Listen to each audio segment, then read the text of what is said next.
Bienvenue à toutes et à tous dans cette série d'émissions dédiées aux personnalités africaines qui ont marqué ou qui marquent encore par leur engagement, par leur charisme ou par une ascension fulgurante la société et l'histoire du continent noir. Ce sont les héros et héroïnes d'Afrique. Cette semaine, je vais vous raconter l'histoire qui nous emmène au nord du continent africain. Dans l'empire de l'Égypte ancienne, dans sa partie ouest, jusqu'à la prise de possession d'Alexandre le Grand, puis des Romains, des Ottomans, des Anglais, des Américains et plus récemment par les Italiens de Mussolini, de l'immense territoire qui deviendra la Libye. Malgré son indépendance en 1951, la Libye demeure un pays qui attise les convoitises. En un siècle, le pays passe de la terre fertile et verdoyante, célèbre par les collines de Grasse, des jardins des Hespérides garnis de pommes d'or et de la source limpide de Ciré, pour devenir un désert sous le butoir des guerres et occupations successives.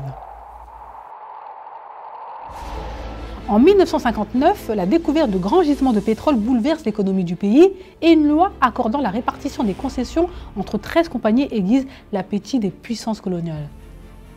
Le roi libyen de l'époque, Idriss Ier, n'est pas en mesure de s'opposer au destin des Britanniques et des Américains.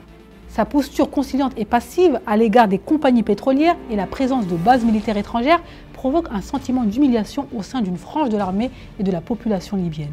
Le pouvoir du vieux monarque ne tient plus que par un fil. Un petit groupe d'officiers sous la houlette d'un homme va s'emparer du pouvoir et chambouler le cours de l'histoire de la Libye. Cet homme, notre homme, réformateur et panafricain, va imposer son propre style face à l'Occident. Vous l'aurez reconnu, il s'agit bien sûr du colonel Mouammar Kadhafi, le guide de la révolution libyenne.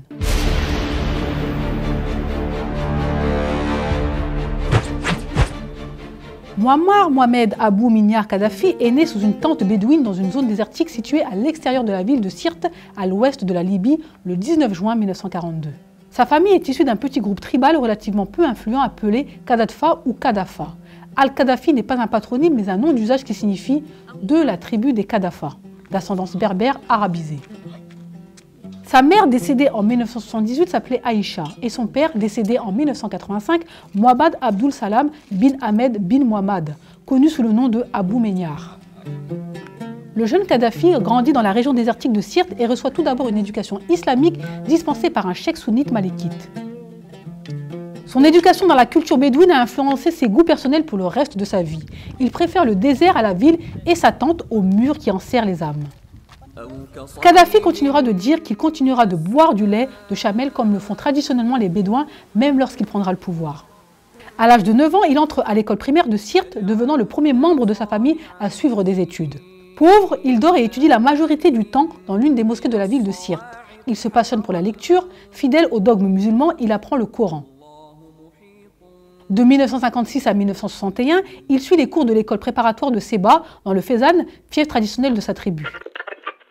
Dans le désert, il écoute la radio, la fréquence, la voix des Arabes et entend la voix de Nasser. Il est immédiatement passionné par le raïs et apprend ses discours par cœur.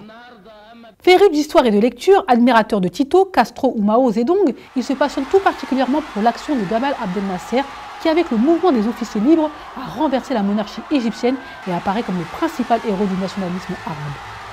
Il étudie son livre « La philosophie de la révolution » rédigé en 1952 et voit en lui l'incarnation d'un modèle, d'un exemple à suivre pour chaque habitant de la région. Sans même le connaître, il marche déjà sur ses pas. Comme Nasser, il intègre une école militaire en 1963. Petit à petit, le jeune Mouammar Kadhafi s'engage dans des actions politiques. Il distribue des brochures nassériennes et crée une cellule clandestine pour organiser des opérations révolutionnaires contre le pouvoir monarchique du roi Idriss Ier, qu'il considère comme une marionnette de l'Occident. Malgré l'indépendance du pays en 1951, la Libye reste soumise aux intérêts des puissances étrangères. La Grande-Bretagne lorgne sur les richesses pétrolières du pays et les Américains installent une base militaire, Willis Field, pour contenir l'influence de l'Égypte dans la région. Très vite, Kadhafi cherche à rassembler un noyau dur de révolutionnaires en vue de renverser le régime pro-occidental. Il scrute les moindres faits et gestes de ses collaborateurs afin de jauger leur fidélité et leur loyauté. Compte tenu de la présence étrangère en Libye à cette époque, le pays est un nid d'espions. Après l'obtention de son diplôme en 1965, il est envoyé au Royaume-Uni pour suivre un entraînement supplémentaire au British Army Staff College et revient en 1966 en tant qu'officier dans le corps des transmissions. Le refus d'Idriss Ier de soutenir militairement l'Égypte et la Syrie dans le conflit contre Israël en 1967 conforte Mouammar Kadhafi dans sa volonté de prise du pouvoir. Initialement adepte d'une révolution populaire globale, il en est dissuadé par la présence militaire étrangère. Avec son groupe des officiers unionistes libres, il fomente et choisit méticuleusement le jour du coup d'État. Une première date prévue le 12 mars 1969 est abandonnée car la présence d'une partie des officiers supérieurs à un récital de Kaltoum rend leur arrestation impossible. La date du coup d'État est finalement fixée au 1er septembre. Les services secrets égyptiens informent les officiers poutistes que la date du 2 septembre est retenue par le roi Idriss Ier pour annoncer son abdication en faveur du prince héritier Hassan Reda. C'est dans la nuit du 31 août au 1er septembre 1969, alors que le roi se trouve à l'étranger pour suivre sa cure annuelle, que les officiers investissent Tripoli et Benghazi et les différents lieux stratégiques. Vers 2 h du matin, le prince héritier ainsi que les principaux dirigeants gouvernementaux et officiers supérieurs sont arrêtés sans difficulté. Quelques échanges de coups de feu ont lieu, mais la prise de pouvoir est réalisée sans effusion de sang. À l'aube, Mouammar Kadhafi se rend à bord d'une jeep chargée d'armes et d'explosifs dans la station de radio de Benghazi et lit le communiqué de la révolution partiellement improvisé. Le chef des insurgés annonce que l'armée répondant aux appels incessants au changement et à l'épuration du peuple de Libye a renversé le régime monarchique réactionnaire et corrompu et proclame l'avènement de la République arabe libyenne. En l'espace de 3 jours, les résistances cessent en Libye. Le roi Idriss, surpris par la nouvelle durant son déplacement à l'étranger, tente vainement d'obtenir l'aide du Royaume-Uni. Les chefs poutistes demeurent anonymes dans un premier temps. Ce n'est que le 8 septembre que le nom de Kadhafi est publiquement révélé lorsqu'il est nommé au grade de colonel. Il ne prétend pas à un grade plus élevé par conformité à son programme populaire et au poste de commandant des forces armées, ce qui l'identifie clairement comme la tête pensante du complot. De manière précoce, à l'âge de 27 ans, le jeune colonel libyen a déposé le régime pro-occidental. Il s'empresse d'aligner sa politique sur celle de Gamal Abdel Nasser. Le nouvel homme fort de la Libye s'érige en porte-parole du panarabisme. Lors de tous ses discours éloquents, il vante les mérites d'une union des peuples arabes pour faire poids contre le sionisme et les politiques néocoloniales. Sa jeunesse, son courage politique lui valent la sympathie des nationalistes arabes et inquiète les monarchies régionales telles que celles des pays du Golfe ou du Maroc ainsi que les puissances occidentales. Dès son arrivée au pouvoir, Kadhafi se distingue par un projet volontariste de concrétisation du panarabisme via l'union de la nation arabe, avec pour finalité d'effacer les traces de la domination occidentale persistante même après la décolonisation. Voyant que le panarabisme fait face à des résistances et réticences de ses congénères arabes, il se tourne vers le panafricanisme. Et le 27 décembre 1969, la République arabe libyenne signe avec l'Égypte de Nasser et le Soudan de Gaafar Néméry une charte révolutionnaire, dite aussi Pacte de Tripoli. Lors d'une visite à Benghazi, en juin 1970, l'homme fort d'Égypte, Nasser, apporte à Kadhafi une importante caution idéologique en le présentant comme le dépositaire du nationalisme arabe, de la révolution arabe et de l'unité arabe. Nasser is a leader for all the Arab nations. Nasser est un leader pour tous les Arabes. But I'm just in Libya. Je suis simplement un Libyen, simplement un soldat. Réformant le pays en profondeur, Kadhafi nationalise dès son arrivée à la tête du pays de nombreux pans de l'économie, mais intelligemment, pas celui des hydrocarbures, laissant ainsi une marge de manœuvre aux intérêts d'actionnaires privés et étrangers. 5 ans plus tard, les revenus générés par le marché pétrolier libyen sont multipliés par 8, notamment grâce à un prix du baril de pétrole quadruplé imposé par les pays du Golfe entre octobre 1973 et janvier 1974. Cette hausse, accompagnée à un embargo pétrolier à l'encontre de pays considérés comme pro-israéliens, intervient dans un contexte de début de guerre du Kippour. De surcroît, il exige le départ des troupes américaines en Libye. En effet, depuis 1943, l'administration américaine a installé une base militaire en Libye pour contenir dans un premier temps les avancées de l'armée allemande en Afrique du Nord. Cette base, abritant 4000 soldats ainsi que 6000 fonctionnaires et leurs familles, est devenue ultérieurement un centre de renseignement ultra-moderne pour endiguer l'influence de Nasser dans les pays arabes. En 1970, les forces américaines quittent le pays, suivies des 20 000 expatriés italiens qui géraient plusieurs commerces sur le littoral. Le renvoi des étrangers est consubstantiel avec l'idée que Kadhafi se fait d'une nation. Il embrasse la volonté d'épurer la société arabe de toute influence étrangère. La mort du président égyptien ne ralentit pas le projet d'union avec l'Égypte et l'arrivée au pouvoir de Hafez el-Assad en Syrie amène l'adhésion de ce dernier pays au projet. Le 17 avril 1971 est proclamée l'Union des républiques arabes, fédération regroupant l'Égypte, la Libye et la Syrie, approuvée ensuite par référendum dans les 3 pays le 1er septembre de la même année en hommage à la date d'anniversaire du coup d'État libyen. Le dirigeant libyen détaille sa vision du monde dans son livre vert, un texte en 3 parties publié au cours des années 1970. Démocratie directe, statut de la femme, réunification du monde arabe, religion en référence au petit livre rouge du leader chinois Mao Zedong. Kadhafi continue de suivre le modèle nassériste en créant le 11 juin 1971 un parti unique, l'Union socialiste arabe, calquée sur le parti égyptien du même nom, pour canaliser la mobilisation révolutionnaire souhaitée par le régime. Membre de l'OPEP, l'organisation des pays exportateurs de pétrole, la Libye de Kadhafi joue dans la cour des grands. Elle produit environ 1,6 million de barils par jour, dont environ 80% sont exportés vers l'Europe. Sur le plan intérieur, Kadhafi parvient à susciter un consensus autour de son régime en finançant, grâce aux revenus de la manne pétrolière, d'importants chantiers comme l'irrigation en eau du désert pour la culture et des politiques sociales généreuses, additionnées de mesures très populaires comme le doublement du salaire minimum. Un effort considérable est fourni pour développer les infrastructures urbaines, le système éducatif et le système santé, bien mal en point jusqu'ici. Le 2 août 1972, l'union totale entre l'Égypte et la Libye au sein de l'Union des républiques arabes est proclamée. Une ombre au tableau, la Syrie n'est plus mentionnée dans cet aspect de l'accord. Mais rapidement, le président égyptien, Anwar el-Sadat, inquiet devant les surenchères et la personnalité de Kadhafi, choisit de s'éloigner de la fédération. Muammar Kadhafi sait désormais qu'il va avoir du mal à réaliser son rêve d'unité arabe. Le 2 mars 1977, le dirigeant libyen décrète une nouvelle forme de gouvernement et fait de son pays une Jamahiriya, soit un État de masse, gouverné par le biais de la démocratie directe. La Libye est alors rebaptisée au nom complet de Jamahiriya arabe libyenne populaire et socialiste. La Jamahiriya implique que tout parti politique soit interdit en Libye, où le pouvoir est exercé exclusivement par le peuple via les congrès populaires de base et leurs bureaux exécutifs. En 1979, Kadhafi renonce son poste officiel de chef de l'État, mais demeure de facto aux commandes de la Libye avec le titre de guide de la révolution de la grande Jamahiriya arabe, libyenne populaire et socialiste. Sur la scène internationale, Kadhafi milite pour le panarabisme et le panafricanisme. Il se sert de sa richesse pétrolière pour financer et soutenir les pays, organisations et autres mouvements de révolution et de lutte contre la colonisation à travers le monde. L'Occident l'accuse régulièrement d'être derrière des actions terroristes de tous bords.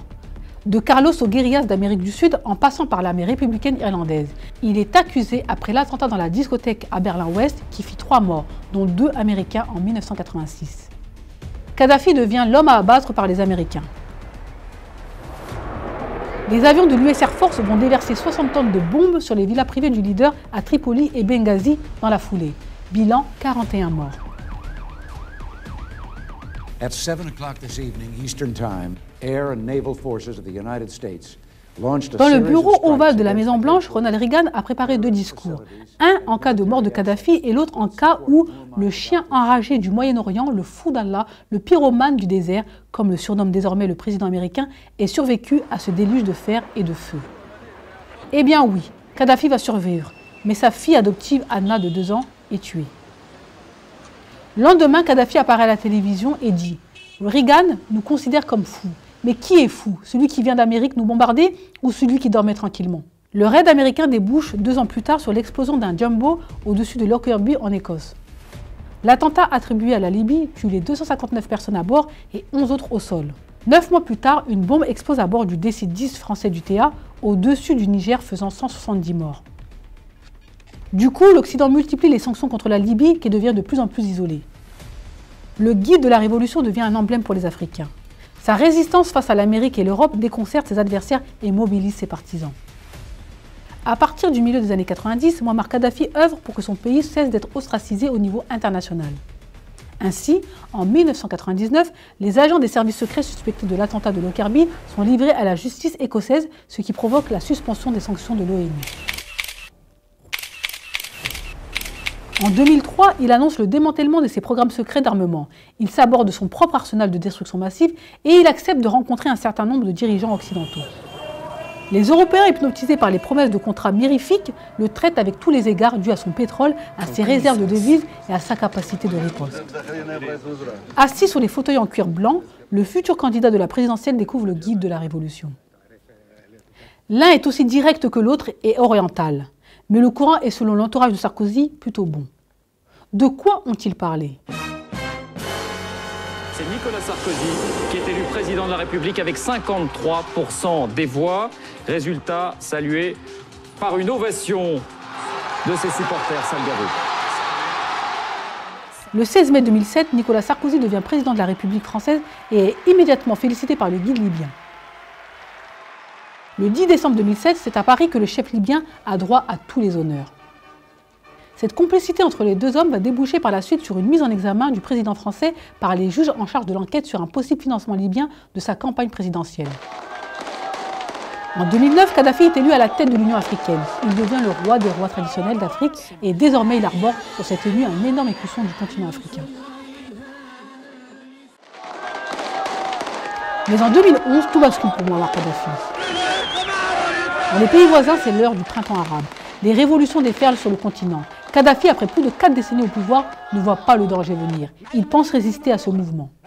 Bien au contraire, le 22 février, alors que l'est de la Libye semble échapper à son contrôle, Mouammar Kadhafi intervient sur Al Jamahiriya TV, parlant depuis l'aile de Bab al-Azizia, endommagé par le raid américain de 1986 et laissé en l'état.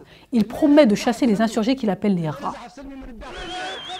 Le pouvoir du leader libyen est contesté par une rébellion extérieure de jour en jour, au point de ne plus guère s'étendre que sur Tripoli, la capitale libyenne, Sirte, sa ville natale, et Seba, capitale du Fezzan, fief de la tribu Kadhafa dont il est issu. Pourtant, au mois de mars, les troupes fidèles à Kadhafi, unité spéciale nettement mieux armées et équipées que les rebelles, réalisent une contre-offensive et reprennent une grande partie des territoires conquis par la rébellion. Mais c'est sans compter sur l'intervention internationale avec une forte implication de la France, le Royaume-Uni et les États-Unis. Cette coalition dite du bien empêche les forces de Kadhafi de reprendre Benghazi et se poursuit durant les mois suivants par des raids aériens de l'OTAN en soutien aux rebelles. C'est plus une chasse à l'homme qui est engagée par les Occidentaux à ce moment-là qu'un soutien à la révolution. La cible est clairement Kadhafi, mort ou vif, peu importe. I've asked the Ministry of Defence and the Chief of Defence Staff to work with our allies on plans for a military no-fly zone. Mr. Speaker, it is clear this is an illegitimate regime that has lost the consent of its people, and our message to Colonel Gaddafi is simple: go now. Abdel Jalil prend de facto les rênes du pouvoir en Libye et est reconnu par la communauté internationale comme le président légitime de la Libye, tandis que les combats contre les partisans de Kadhafi se poursuivent dans les régions de Sirte et de Bani Walid. Le 24 août 2011, le CNT annonce que des hommes d'affaires offrent 2 millions de dinars libyens, soit 1,2 million d'euros, à qui ramènera le colonel Kadhafi, mort ou vif. La prime est assortie d'une amnistie et d'un pardon général, quels que soient les crimes commis, si le colonel Kadhafi est arrêté ou tué par l'un de ses proches. Le 20 octobre 2011, près d'un entrepôt de sa ville natale de Sirte aux alentours de midi, le colonel Mouammar Kadhafi, guide de la révolution libyenne depuis 42 ans, est capturé et tué par une foule de rebelles.